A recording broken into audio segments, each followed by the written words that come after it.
Today on Something You Should Know, your friends can make you fat and unhappy, or just the opposite.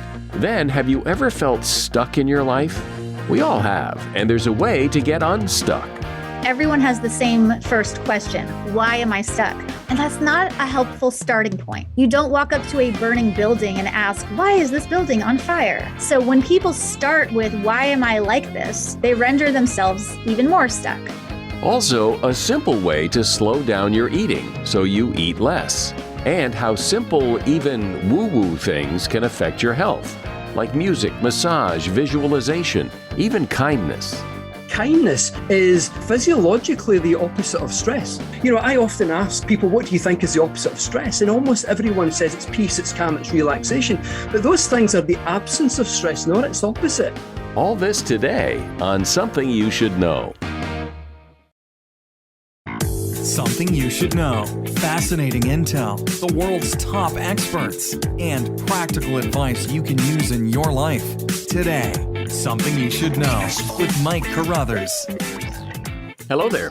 So if I make the statement, happiness is contagious, that sounds about right? It's easier to be happy when you're around other happy people. But did you also know that obesity is contagious? First, the happiness thing. Your odds of being happy increase 15% if your friend is happy. They increase another 10% if their friend is happy, and another 6% if their friend's friend is happy. You're happier if your friend and your friend's friend are happy. Now, these are the results of a study by the Gallup organization, and here's what else they discovered. That social circles, your friends, have a direct impact on your physical health. You're more likely to be healthy if your friends are, and the reverse is also true. If your friends are unhealthy, you're more likely to be unhealthy. In fact, there's a thing called secondhand obesity. That means if your friend is obese, it increases your chances of becoming obese by 57%. They also discovered that a good marriage is good for healing. 42 couples were studied, and it turned out that it took almost twice as long for physical wounds to heal if the couple reported having hostility in their relationship. Human beings are social creatures, so to be happy and to be at our best, we need about 6 hours a day of social time. And that is something you should know. Hard to imagine going through life without feeling stuck at times, and it doesn't feel very good. You want to do something, you want to make a change, tackle a goal, but it just never seems to happen. You're stuck. So how do you get unstuck? Well, that's what Britt Frank is here to discuss. Britt is a therapist, a trauma specialist, adjunct professor at the University of Kansas, and author of the book, The Science of Stuck: Breaking Through Inertia to Find Your Path Forward. Hey, Britt, welcome. Hi, thank you so much for having me. So as someone who works with people who are stuck, what does it mean from your point of view? What does it mean? What does it mean to be stuck? I define stuck as knowing what you want, having the resources to carry it out, and then not doing it for whatever reason. Bingo. Who hasn't felt that?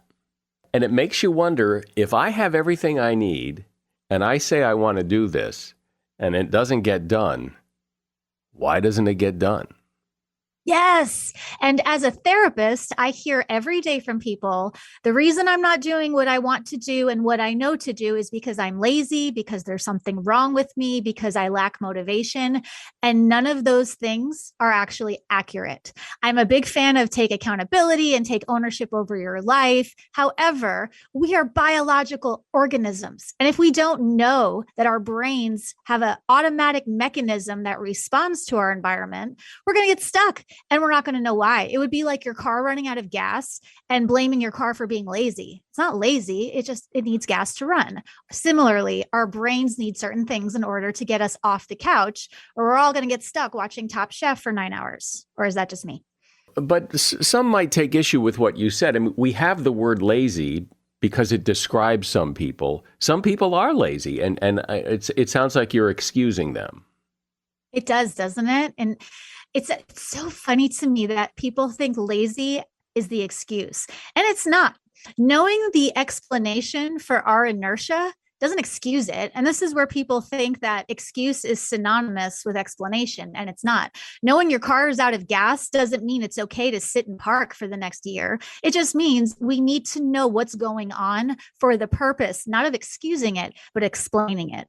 Most of the time, when we're not doing the things we're supposed to be doing, it's either because there's some sort of real or perceived threat happening now or coming from the future, an untended to pain point from the past that we've never dealt with, or somewhere in there where we're not being honest.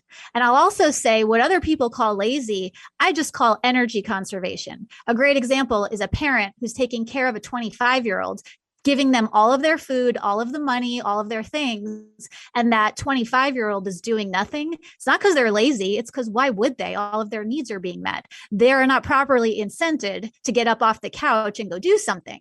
So lazy is either energy conservation or a reasonable response to a threat or a reasonable response to unaddressed pain. None of it's an excuse. All of it is an explanation for the purpose of getting us moving forward. So I've always suspected that when people say they want to do something, but they never seem to get around to doing it, that it's more because they don't really want to do it. They say they want to do it. They want to write the great American novel, or maybe they want to start a podcast, but they don't because they don't really want to. You know, we are all, as humans, pretty much masters at the art of self-deception to a degree. And so when people say, I want to start a podcast or write the next American novel, and they don't do it, one of two things is happening. One, they don't actually want to do it. They want to do it. They think they should want to do it, but they actually don't.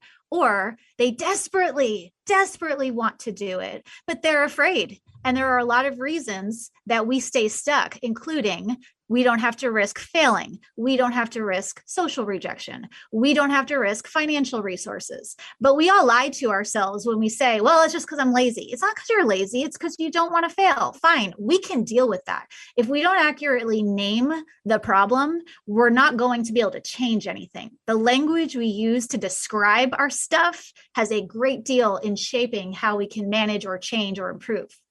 What you said a moment ago just hit me like, I know so many people who want to do it. They don't want to do it. They want to do it, but they disguise it in I want to do it. But wanting to do it and wanting to do it are really different. They are totally different. And I'll use myself as an example because I wasn't always a therapist with a shiny resume. I was a drug addict and a smoker, and I'll use smoking cigarettes as a great example. Anyone who has ever been a smoker knows there is a period where you know you should want to quit, but you don't. You do not want to quit. You want to quit. But if you lie to yourself and you say, oh my gosh, I desperately want to quit, self-deception is the number one factor in our stuckness. So now when I work with people who are trying to break bad habits, we have to start with, you don't want to change today. And that's fine. You know, it's not where we're going to stay. It's not fine to set up camp here forever. But we have to start with what's true. If you don't want to do a thing, let's name it. And then let's find some momentum elsewhere. Let's pivot to something that you can get going. We are systems. We are biological organisms. If we change one thing, everything changes. As soon as you get a few wins under your belt, then it might be safer to want the thing that you actually want. Or decide you don't want it. Or decide you don't want it. Exactly.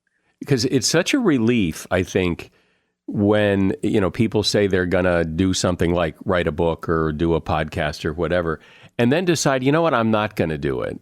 The relief of that and the weight off your shoulders of deciding it's okay to let that go. I didn't really want to do it in the first place. And what happens when people start to come to terms with what's true, the first response is generally shame.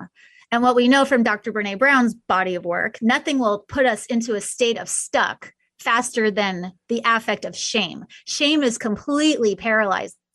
So what we need to do is give people permission to want what they want. It takes that Dr. Bessel van der Kolk, who's sort of the trauma authority in my field, he says, it takes a great deal of courage to let yourself know what you know. And again, I'll use myself. I actually have no desire to ever start a podcast. I love them and I love speaking on them. But I've been told so many times, Britt, you should want to do a podcast. And if I believed that and I invested my resources in doing it, I would feel anxious. I would feel cranky. I would probably not be a nice person to work for. And it all starts with what's true about you and what do you actually want? Not what you should want, not what you think you want to want. What is it that is true for you, about you? That's a great starting place. Nobody stays stuck if they're starting with what's true. What's your favorite podcast? Yours, of course. Good answer. Thank you. So people also say, and I think you touched on it a moment ago, that the reason they don't get whatever it is done, or the reason that they feel kind of stuck in their job or stuck at wherever they're stuck at, is they lack motivation. And you say, nah. Nope. Our brains are always, and again, this is not an excuse. This is not like, oh, well, Bert said this, therefore I don't have to do anything. Our brains, it's a misnomer to say we're unmotivated. Our brains are motivated 24 hours a day, and they are either motivated by energy conservation and survival, which is an automatic process. We don't get a say. That's a function of our autonomic nervous system. Or our brains are motivated to make logical, conscious, rational, cognitive choices. So we are either motivated by energy conservation and survival or by choice. So to say you're unmotivated gets us nowhere fast because it's not biologically accurate. If I'm laying on the couch watching Top Chef for hour 9 and I say, oh, I'm feeling so unmotivated, that's not true. That's a lie. The truth is I am more motivated by comfort than I am by getting up and doing something, because it's scary to work on my business. What if it fails? It's scary to go put myself out there in a social situation. What if I get rejected? So again, you can only be radically honest with yourself so many days in a row before you get thoroughly sick of what's happening. And you will make changes much faster when we start with using accurate language. You're always motivated. You're motivated by conservation or by choice. Well, I've been motivated at times when I wasn't motivated before. Not too long ago, I decided to lose weight. And, you know, I've always thought, I could lose a few pounds. And I'm sure so many people go through this. But one day, I don't know what it was. I really don't know what it was. I just said, okay, today's the day. I don't know where it came from. And I lost, 25 pounds. That's awesome. Not that That's day. beautiful. I didn't do it that day. The weight loss is a great one, right? And not everything requires a deep dive analysis into origin. Sometimes the switch just clicks, and that's fantastic when that happens. I'm so glad that was your experience. Doesn't always happen for everybody. And if you can do a automatic click and now I'm ready to hit go, that's great. For a lot of people, there's a lot of spinning. For some people, losing weight is incredibly threatening because now they're going to become more attractive, perhaps. And if they're more attractive, sex will be a factor. Or if you lose a lot of weight, what relationships will have to change? What identity, what's your identity that you might have attached to that will now have to change if you lose a lot of weight? So there are all these very, very powerful factors that if we don't name, we're going to end up spinning our wheels and not knowing why. I want to lose weight, and every time I try, I sabotage. Well, is it really sabotage? Or is it a unconscious, suboptimal effort at self-preservation and self-protection? Yeah, well, and you talk about the hidden benefits of staying stuck, and I've seen that so many times where people are stuck. They say they want to change, but they never change.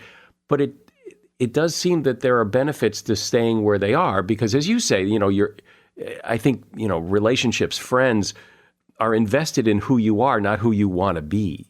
Mm-hmm. And the expression "misery loves company" is very true. It is astounding to me how many people will want to join someone in their misery, but as soon as someone starts getting successful, when their business takes off, when they make their first million, when they lose 25 pounds, when they have the amazing relationship, all of a sudden their friends go away. and they look around and they go, wait, what happened to everybody? So we all, if we're talking finance, doing a cost benefit analysis on whatever the habit is you want to change, everyone can name the costs. Oh, it's bad for my health, and it's bad for this, and it's bad for that. But no one wants to look at the benefit column. And if we don't look at what the benefits are to our state of being, whatever the habit is, we're going to stay there, because we only change when the cost outweighs the benefit. We're talking about feeling stuck in life and how to get unstuck. My guest is Britt Frank, author of the book, The Science of Stuck, Breaking Through Inertia to Find Your Path Forward. So, Britt, I have found whenever I feel stuck, and I think that this has got to be true for most people, that feeling of stuck, which is so uncomfortable, like you just don't know what to do or where to go or what to, but once you start doing anything towards that goal, anything, that it somehow that primes the pump. Yes. And we minimize those small steps. And again, I hear this every day. I want to lose 30 pounds and I want to run a marathon. I took a walk around the block, big deal, whatever. It's not like I ran a mile. If we minimize our small wins, we're never going to get to the big ones. Those teeny tiny small wins compound very quickly if we bank them. So you get to bank all of the things that you say yes to, whether it's you walked for 5 minutes or a mile or 20 miles, it doesn't matter. Say yes to one thing and boom, no longer are you stuck. Say yes to something else, now you've got two. And then exponentially, those things pile. And then before you know it, you're back in motion. It really is amazing how quick we are to minimize, invalidate, and deny our wins if what we think are, quote, too small. So when you talk to someone who is stuck and they want to get unstuck, so what's the map look like? What's the step 1, 2, and 3 to help you feel like there's a way out? So I think the most important first step, and everyone has the same first question: why am I stuck? Why do I feel like this? Why is this happening? And that's not a helpful starting point. It's a really important question. However, you don't walk up to a burning building and ask, why is this building on fire? You get the people out of the building, you put the fire out. We'll figure out why and the contributing factors and who is at fault. We'll figure that all out later. So when people start with, why am I like this? They render themselves even more stuck. So let's start. Step 1, take away the why. Forget about the why. Let's start with step 1. What are your options right now to make this change that you want? And of those options, what can you say yes to today? Because we get very focused on solving a huge problem when we have no resources. What are your options right now? If you want to lose weight, great. Forget about how you feel. What are your choices today? Of those, what can you say yes to? Then we can figure out the benefits and the origin story and why this came to be. But explaining why something has happened does not change it as fast as saying, what are my choices and what will I say yes to today? Yeah, because how many times have people felt stuck, like, why can't I lose weight? Why can't I get in shape? Why can't I quit smoking? That's, from what you're saying, that's just the wrong question to ask. It's the wrong question to start with. And I'm a psychotherapist saying, forget your feelings and forget the why. I love the why. I love diving into the abyss of the human family system and figuring out why things happen. But knowing why something happens doesn't excuse it.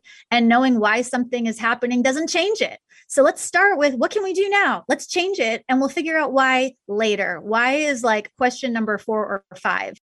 Very often, though, I think what happens is even when people do that, as soon as trouble rears its ugly head a little bit down the road, it derails the whole process. One failure and we're done. Isn't that amazing how that happens? And again, the one failure and we're done generally happens because A, we lack information about why we failed and what happened to our brain that created the stopping point, or as we move along, we start to see all of the changes that are coming up the pipeline. If we continue achieving, we get scared and we stop. There's no such thing as self-sabotage. Self-sabotage is just a very suboptimal way to preserve and protect. So it's so important to know if you have that failure and you hit the wall and all of a sudden you're back to square one, it's not because you're lazy and it's not because you can't do this. There are reasons and we can still change. So anytime you hit your head and you fall, fail forward instead of thinking that you have to start at square one again. You can't really go back to square one. That's not how time works. Time moves forward. So if you mess up, if you completely fall on your face, fall forward, get up, dust off, and let's figure out what are your choices? What are you going to say yes to today? And then there are the people in your life who can seemingly screw things up for you. Like if you want to lose weight, but if everybody in the house is, packing the cupboard with donuts and ice cream in the freezer, it's going to be hard. It's going to be harder, but because not everybody's doing what you're doing. That's right. And again, this goes back to, we want to orient towards homeostasis. We like things balanced. We don't like change. We want things just as they are. And this happens in families of addicts and alcoholics. As much as the family member wants their addicted loved one to change, as soon as they start healing, the whole family sort of becomes out of whack, and people will unconsciously enable because we want to go back to what's familiar, even if what's familiar is damaging to us.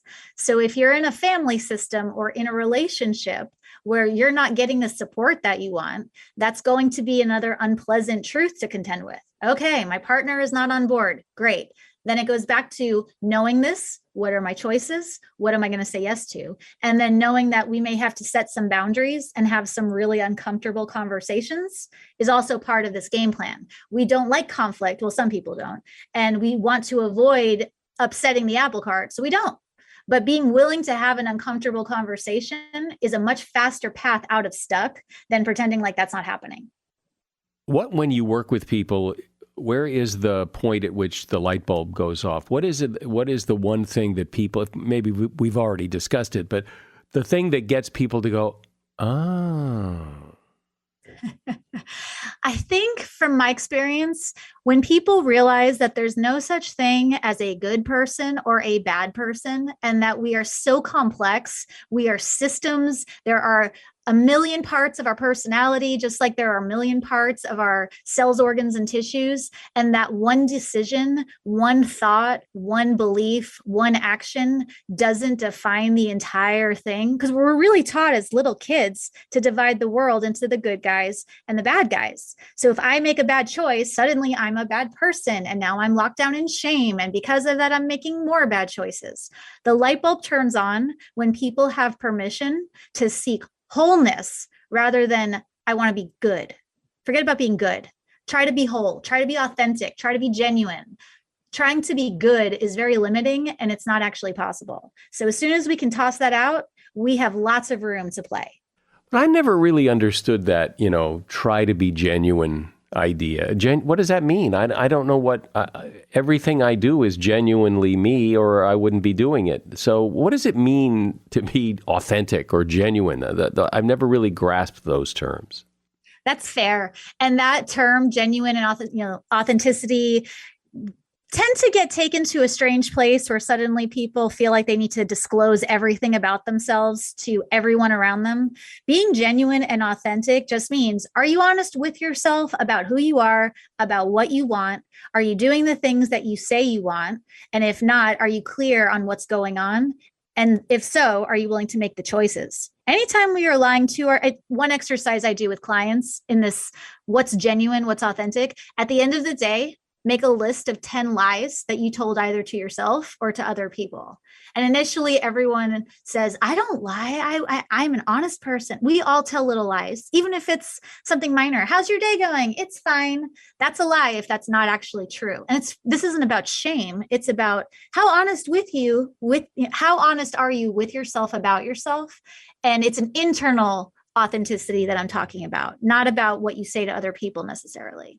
Something that I noticed a long time ago, and I think people tend not to look towards it too often, is the effect of self-talk, that what you tell yourself all day long is going to drive you wherever you're going. Mm-hmm. Our brains and our bodies are always listening to what we say. And again, I'm not suggesting that you give yourself a pass if you're making poor choices, but to beat yourself up and to say, I'm a horrible person and I'm so lazy and I'm so stupid. And why did I do that? That's not going to fuel the change process. That's like draining your gas tank. So there's a degree to which you can be accountable while not beating yourself up. Self-compassion is not the same as self-permission. And I think some people confuse that if I'm compassionate with myself, then I'm just co-signing on my behavior. No, you're not. You're saying, this is not a great choice. I am not a bad person and I can make changes and I can make choices. But if my bad choice equals I am now a bad person, I'm a stupid person, I'm a lazy person, we're going nowhere quickly. So self-compassion is not the same as self-permission, and self-compassion sounds mushy and woo-woo and saccharine, and it's crucial to speak to yourself at least with the same courtesy that you would speak to a friend. I think when people feel stuck, there's this sense that you're the only one, that everybody else seems to be going along and doing just fine, but you're stuck in it. You feel so alone. And so it's nice to get this subject out in the open and talk about it and get some insight into it. I've been speaking with Britt Frank. She is a therapist, adjunct professor at the University of Kansas, and author of the book, The Science of Stuck, Breaking Through Inertia to Find Your Path Forward. There's a link to the book in the show notes. Thanks, Britt. Thank you so much. There are a lot of what you might call alternative treatments. Things like aromatherapy, visualization, meditation, being in nature, or even crystals. Things that are often referred to as woo-woo, which I've always taken to mean iffy, unproven ideas, which may not do a lot of harm, but the benefits are hard to prove. Now, some people swear by them, but skeptics will say there just isn't much evidence that they work. I know I tend to be skeptical, so I was originally going to pass on this interview that you're about to hear. But when I looked a little deeper, I thought, maybe there is something here. So meet Dr. David Hamilton. He is a writer, speaker, and author of several books, including Why Woo-Woo Works. Hi, David. Welcome. Oh, thank you very much for having me. I'm so looking forward to a chat.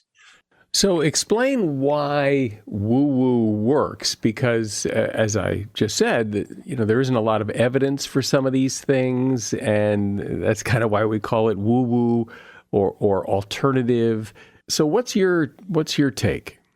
Overall, these types of practices place the body in what you might call a restorative state. And that's when the nervous system is, rather than being in a fight or flight state, it's the exact opposite of that. And when the body's in a restorative state, some of these systems are able to work more optimally. So, for example, the immune system is able to work a little more optimally. Even pain management systems can work a little bit more optimally. And also even the body's repair systems, like cellular repair and even muscle repair after, strenuous exercise or even injury, that types of thing. So these types of systems are able to work a little bit more optimally, which is really why you find that these types of practices give better results for things like managing pain and even improving people's mental and physical health. Mental health, I would say, more than physical. So in other words, these practices tend to put the body in a relaxed state, and the body does better in a relaxed state as opposed to being in a stressed out state. But isn't it also just a lot of placebo effect going on here? It works because you believe it works. That's absolutely part of it. Yeah, 100%. Yeah. And I think we can say the same for pretty much everything. I mean, I'm a big advocate actually for that type of thing, what we call the placebo effect. I mean, for example, if you believe in something, the belief itself actually alters your brain chemistry. For example, if I believed that a pill was a painkiller, but it was secretly a placebo, then my belief itself would cause my brain to produce its own natural painkillers, which would contribute to any pain-killing effect. So that type of placebo effect, we can't really extract that from anything. So I think in all of these types of practices, there's absolutely a placebo effect, but the placebo effect isn't the only thing that's happening, because, as I say, the body tends to be in these types of practices in a restorative state, which in and of itself, out with the placebo effect, is a beneficial thing. It's why we recover more, for example, when we're sleeping rather than when we're awake, because the body is even more so in a restorative state. How do you know this? Where's the evidence that this stuff really has some sort of long-lasting effect, or any kind of effect other than the placebo effect, which, granted, is a real thing? But if you have crystals in your room, there isn't a whole lot of research that supports the fact that those things do anything. No, as far as I understand, there's no research on using crystals in any therapeutic setting. But things like Reiki, for example, which is a type of technique where a therapist might lay their hands either on or close to a person's body in a variety of different positions. Well, there's randomized controlled trials on Reiki, and even statistical analysis of randomized controlled trials, which show that it's beneficial for managing pain and even for supporting people's mental health by reducing things like anxiety and depression, particularly in palliative care, towards end of life care. So I don't practice a lot of this stuff, but I have, I've had a massage. I know it, and it's a nice sensation. You're in a room, there's music playing, and so it's very calming and very stress-free. But I don't know that it's a whole lot more than that, or is it? I think you nailed it there, because the fact that it's a relaxing setting and it feels relaxing and the music's playing, these are all contributing to a wellness effect. I mean, for example, if you didn't have that massage, then you wouldn't be quite as relaxed. So one of the things I've argued, I'm not arguing when I'm talking about woo-woo subjects, I'm not arguing for a mystical, magical energy phenomena. I'm really morely talking about the cumulative effects of different things like the relaxing effect of music, the effect of an environment, even the effect of a therapist showing empathy on you. For example, in a family doctor's consulting room, research shows that if the doctor shows empathy, then that actually has quite a phenomenal effect on the patient. In fact, here's an example: 175 prostate cancer patients who later, when asked to assess the level of empathy shown by the family doctor, when the doctor was scored high on empathy over a particular number score they gave, 3 months later, those patients have had far higher levels of a very important immune cell called a natural killer cell than people whose doctor showed them low empathy. There's lots of research that show if a person, say, recovering from an operation, if they're given earphones playing nice music versus earphones playing white noise, then their pain levels are substantially lower. So these are the sorts of things I'm arguing for, not for a magical, mystical energy, but the natural physiological effects of a number of different things, all of which contribute to an overall well-being effect. Well, it's interesting what you say about the proof that putting our bodies in a resting, relaxed state is good for our health. And yet it does seem today, perhaps more than ever, that people are not resting and relaxed. They're stressed out and running around, and that's maybe not a good thing. I talk about, actually, to help people to relax is to be kind, because, believe it or not, kindness is physiologically the opposite of stress. If ever you're feeling stress, then one of my books, actually, I talk about this extensively, that if you look at what happens in the brain and in the body, when you feel the feelings induced by kindness, whether you're the giver of the kindness, the receiver of the kindness, or even the witness to an act of kindness, what that does is it actually produces some little interesting hormonal changes in the brain and in the body that really produce the opposite effects of stress. So sometimes, I often ask people, what do you think is the opposite of stress? And almost everyone says it's peace, it's calm, it's relaxation. But those things are the absence of stress, not its opposite. To generate the opposite effects, it's not an act of kindness itself. It's how kindness feels. Just like stress isn't a situation, it's how that situation feels to you. So this is why a lot of my work and a lot of the things I talk about really has an undercurrent of, just be kind, because it's probably going to have a positive effect at the end of the day. Well, and certainly I think a lot of people have gotten the message about meditation and mindfulness as being something that can really bring that on. Yeah, absolutely. In fact, here's some really interesting research.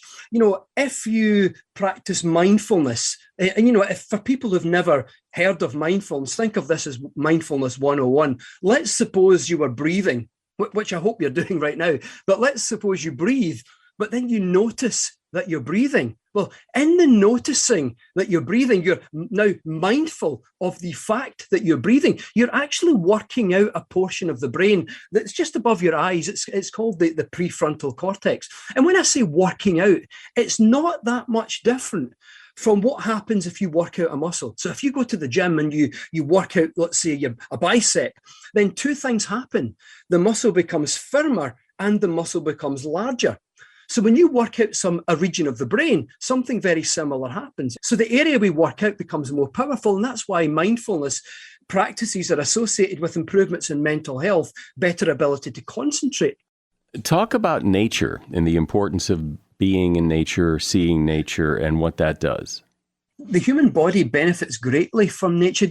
Studies show that hospital patients recover faster if they're in a hospital room that has a window that offers them a view of nature.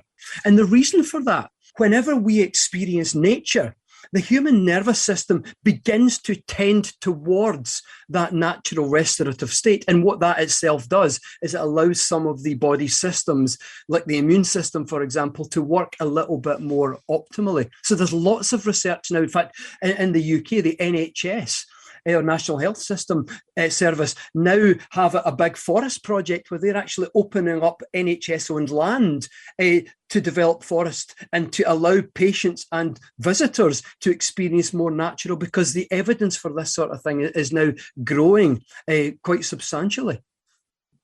What is it about some of these things? It sounds like what you're saying is that a lot of this has to do with just putting the body in a resting state as opposed to a stress state. Yes? Very, very much so. Very much so. I think anything that can help help a person's body into a relaxed state will have some sort of beneficial effect. And I think what underpins a lot of alternative and even spiritual practices, that plays a big role in them, just like it does, I think, even in a doctor's surgery, when a doctor shows you kindness and empathy and you feel more relaxed, even that itself also has a positive effect over and above any medication that's prescribed. So I think one of my main messages is if you can help a person to relax and even feel good, then surely that's got to be a good thing at the end of the day. It might not cure a person of a serious disease, but it might help them in some way, whether it's in their mental health or whether it's even by allowing the nervous system just to do what it needs to do a little bit better than it was before when they were stressed. Well, it's interesting that some of the things you've been talking about that do seem to have some positive effect kind of get lumped together with things that don't work, that have no positive effect, in the category of woo-woo. We call them woo-woo, and that seems to have kind of a negative, we don't think this does very much, which maybe that's not fair.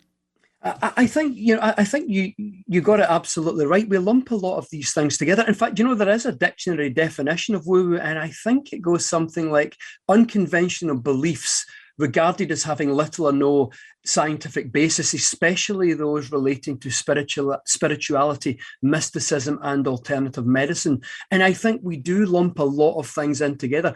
But within those, I think a lot of these things do have a lot of evidence. I mean, for example, when I was an R&D scientist in the pharmaceutical industry, and now I recall very vividly first bringing up the topic of the placebo effect with my colleagues. And back then, this was back in the late 90s, my colleagues, all of whom were professional scientists, all of whom were PhDs, as far as they understood, The placebo effect was just all in the mind, and this was just going to happen anyway. These people would just feel a little bit better anyway. But now, and so the idea of a mind-body connection, some of my friends thought it was humorous that I had an interest in this sort of thing. They weren't being unkind to me, I have to say that. It was just jocular. We were just friends having a couple of beers in the pub, but they thought it was funny that I had an interest in this idea of a mind-body connection. But even then, scientific evidence existed that showed that belief or expectation, which is what pushes the placebo effect, actually causes chemical changes inside the brain, such that the brain does what it has to do to meet a person's expectations. I mean, obviously within reason. So what's another example of woo-woo that works, in your opinion? People often refer to the idea of visualization as woo-woo, but yet Harvard researchers, Harvard neuroscientists got people to play notes on a piano for 2 hours every day for 5 days, and they measured physical change in brain structure in a particular region. But they asked a separate group of people to imagine playing the notes on the piano. And here's the key. They had to imagine as if they really were playing them and imagine what that was like. You know, it's called kinesthetic imagery. And what that means is you imagine what it would feel like if you really were plunking these notes with your fingers. Now, they also did that for a couple of hours on 5 consecutive days. They also had their brain scanned every day, like those who actually played the notes. Do you know, after the 5 days, when you put the brain scan side by side, you cannot tell the difference in brain changes between those who played the notes with their fingers and those who played the notes with their mind. Both sets of scans had shown substantial changes in brain structure, and that led a number of scientists to conclude that in a number of very important ways, the brain doesn't really make a distinction between whether something is actually happening or whether you're imagining that happening. That technique has now benefited thousands of patients who've had a stroke to help to speed up their recovery, where what they're asked to do after a physical therapy session is to imagine making movements with their impaired limbs. So if a person has impairment on, say, the right-hand side, then they would imagine repeatedly, you know, for 10 or 20 minutes at a time, making, like lifting, say, imagining they're lifting a cup of water and taking a drink, placing it back down, but making these imaginary repetitive movements. And studies show that these patients recover faster if they do physical therapy plus visualization, faster than if they just did physical therapy as well. But yet that type of idea is still regarded as woo-woo. And it's not because it is woo-woo, it's just a lot of times we call something woo-woo because we just don't know that there's available science. And oftentimes the available science is only known to people who are actively researching that particular field of science. So what I try to do is say, well, there is, not to all subjects, but to some subjects, maybe are unfairly labelled in that kind of derogatory sense. I merely look for the research and say, well, I think there's something in this, and I think there's something in this, and there's something in this, and it's not entirely fair to label that as woo-woo, or even to make fun, perhaps, of someone who practices it, where there is actually quite a lot of data available on the subject.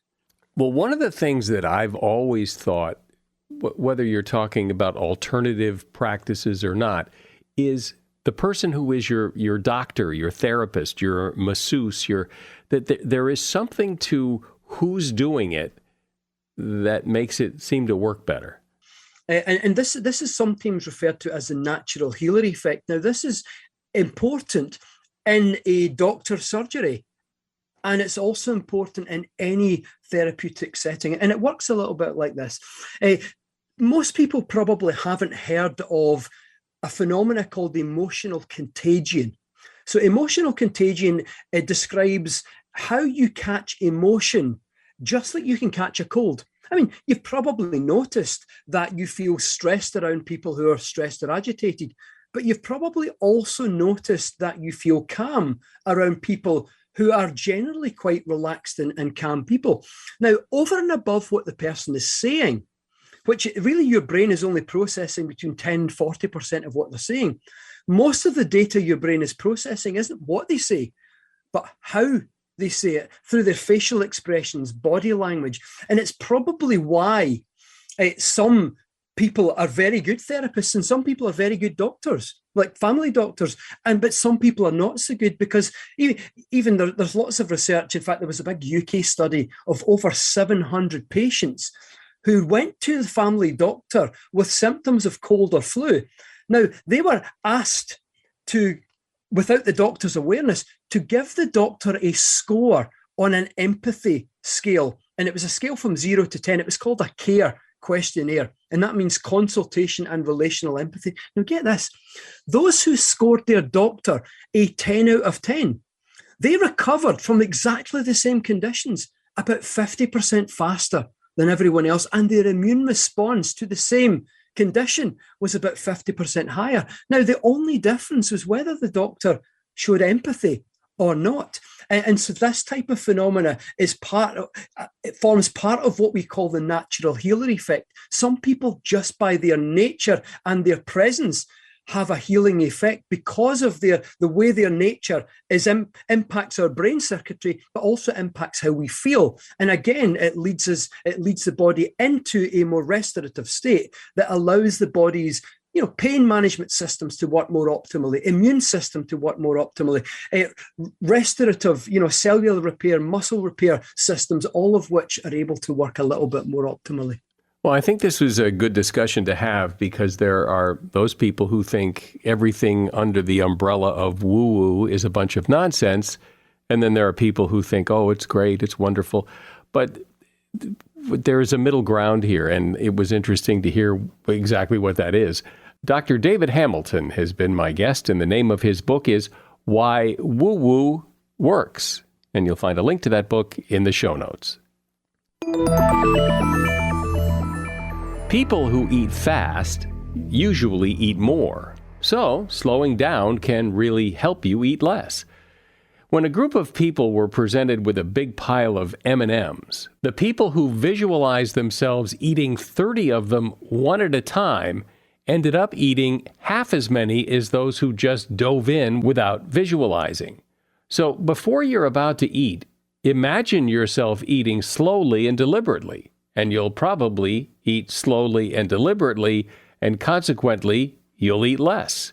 And if you eat less, you weigh less. And that is something you should know. Your rating and review is always helpful and appreciated. Go to Apple Podcasts or wherever you listen and leave us a rating and review. I'm Mike Carruthers. Thanks for listening today to Something You Should Know.